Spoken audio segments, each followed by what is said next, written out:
మనకి ఊరికే fungal infections ఎందుకు అంటే ఏమన్నా షుగర్స్ అట్లా ఉన్నా రావచ్చు అనమాట. సో బాడీలో షుగర్ టెస్టింగ్ అది చేసుకోవడం కూడా ఇంపార్టెంట్ అనమాట, ఊరికే ఫంగల్ ఇన్ఫెక్షన్స్ వస్తూ ఉంటాయి.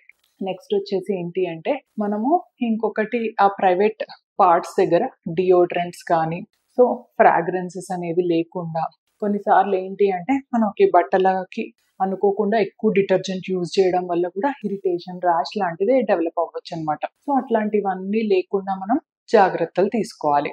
నెక్స్ట్ వచ్చేసి మనం తీసుకునే ఫుడ్ విషయంలో కూడా అనమాట. సో మెయిన్ మనకి ఇన్ఫెక్షన్స్ ఇవి మనకి షుగర్స్ అనేవి ఎక్కువ ఉండడం వల్ల వీటి వల్ల కూడా రావచ్చు అనమాట. సో ముఖ్యంగా మనకి డైట్ లో అనేది కొంచెం షుగర్లెస్ డైట్ తీసుకోవడము, లో కార్బోహైడ్రేట్స్ ఉండే డైట్ తీసుకోవడము, నెక్స్ట్ ఈ ఏరేటెడ్ డ్రింక్స్ అనేవి అవాయిడ్ చేస్తే చాలా మంచిదన్నమాట.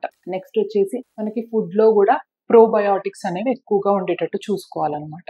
అంటే మనకి ఫెర్మెంటెడ్ అనమాట, మనం కర్డ్ కానీ లేకపోతే కంజీ అట్లాంటివి కానీ, సో ఈ ఫెర్మెంటెడ్ డ్రింక్స్ అనేవి ఫెర్మెంటెడ్ ఇవి తాగడం అనేది ప్రోబయోటిక్స్, యోగర్ట్స్, కర్డ్ ఇవి మంచిగా తీసుకుంటే మంచిదన్నమాట.